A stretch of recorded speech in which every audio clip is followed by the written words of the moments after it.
Hi friends, health tips ಇನ್ Kannada YouTube ಚಾನೆಲ್ಗೆ ಸ್ವಾಗತ. ಇವತ್ತಿನ ಈ ವಿಡಿಯೋದಲ್ಲಿ ಜೀರ್ಣಕ್ರಿಯೆ ಸರಿಯಾಗಿ ನಡೆಯಲು ಯಾವ ಆಹಾರವನ್ನು ಸೇವಿಸಬೇಕು ಅಂತ ತಿಳಿಸಿಕೊಡುತ್ತೇವೆ. ಈ ವಿಡಿಯೋವನ್ನು ಕೊನೆವರೆಗೂ ನೋಡಿ.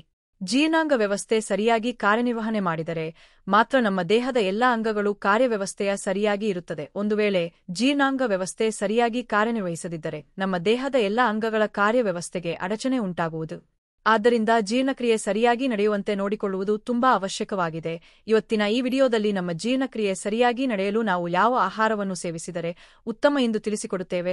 ಅದಕ್ಕೂ ಮುಂಚೆ ಈ ವಿಡಿಯೋ ಲೈಕ್ ಮಾಡಿ ಹಾಗೂ ನೀವು ನಮ್ಮ ಚಾನಲ್ ಅನ್ನು ಸಬ್ಸ್ಕ್ರೈಬ್ ಆಗಿಲ್ಲ ಅಂದ್ರೆ ದಯವಿಟ್ಟು ಸಬ್ಸ್ಕ್ರೈಬ್ ಮಾಡಿಕೊಳ್ಳಿ. ಪ್ರತಿ ಸಾರಿ ಊಟವಾದ ಮೇಲೆ 45 ನಿಮಿಷಗಳ ನಂತರ 1 ಗ್ಲಾಸ್ ಬಿಸಿ ನೀರನ್ನು ಕುಡಿಯುವುದರಿಂದ ಜೀರ್ಣಕ್ರಿಯೆ ಸರಾಗವಾಗುತ್ತದೆ. ರಾತ್ರಿ 3 ರಿಂದ 4 ಬೆಂಡೆಕಾಯಿಯನ್ನು ತೆಗೆದುಕೊಂಡು ಅದನ್ನು ಚೆನ್ನಾಗಿ ತೊಳೆಯಿರಿ.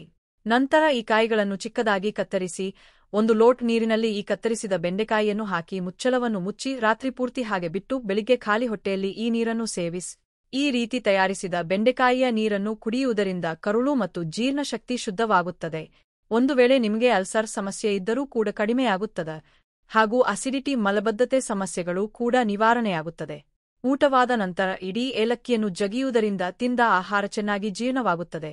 2 ಚಮಚ ಈರುಳ್ಳಿ ರಸ ತೆಗೆದುಕೊಂಡು ಅದಕ್ಕೆ 2 ಚಮಚ ಜೇನು ತುಪ್ಪ ಮತ್ತು ಅಷ್ಟೇ ಪ್ರಮಾಣದ ಕಾಳುಮೆಣಸು ಸೇರಿಸಿಕೊಂಡು ಸೇವಿಸಿದರೆ ಅಜೀರ್ಣತೆ ಕಡಿಮೆಯಾಗಿ ಜೀರ್ಣಶಕ್ತಿ ಹೆಚ್ಚುತ್ತದೆ.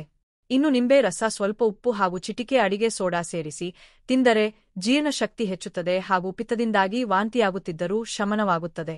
ಇನ್ನು ಮೆಣಸು ಸಾಮಾನ್ಯವಾಗಿ ಜೀರ್ಣ ಪ್ರಕ್ರಿಯೆಗೆ ಪ್ರಮುಖ ಪಾತ್ರ ವಹಿಸುತ್ತದೆ.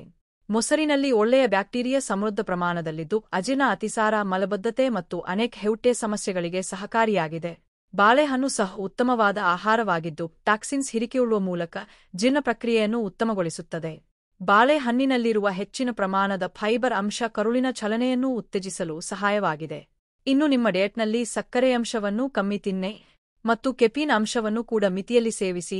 ಊಟ ಮಾಡಿದ ತಕ್ಷಣ ಟೀ ಕುಡಿಯಬೇಡಿ, ಯಾಕೆಂದರೆ ಟೀ ಕುಡಿದರೆ ಅಧಿಕ ಪ್ರಮಾಣದಲ್ಲಿ ಆಸಿಡ್ ಬಿಡುಗಡೆಯಾಗಿ ಜೀರ್ಣಕ್ರಿಯೆ ಸರಿಯಾಗಿ ನಡೆಯಲು ಬಿಡುವುದಿಲ್ಲ.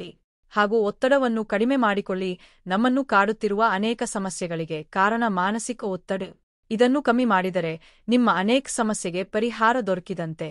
ಇವತ್ತಿನ ಮಾಹಿತಿ ನಿಮಗೆ ಇಷ್ಟವಾದರೆ ಈ ವಿಡಿಯೋ ನೋಡಿ ಲೈಕ್ ಮಾಡಿ ಹಾಗೂ ನಿಮ್ಮ ಎಲ್ಲ ವಾಟ್ಸಪ್ನಲ್ಲಿ ಶೇರ್ ಮಾಡಿ.